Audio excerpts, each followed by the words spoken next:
שלו בחיים. זה לא ויתור, זה מנהיגות. נעמוד כאן הבוקר ותשמעו מהם ישירות מה יש לכם להגיד, מה יש... אתה אחראי למחדל של 7 באוקטובר, ואתה עכשיו מנסה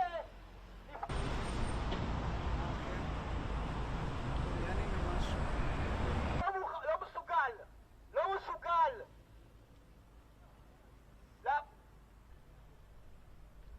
ולא תצטרכו יותר לתת לנו תשובה. למה מחזירים את כולם הביתה? מחזירים את כולם הביתה! והחללים לקבורה. ובכלל להחזיר את המדינה הזאת עוד הפעם, מדבר אליך אבא של חייל, סמל ראשון נמרוד כהן,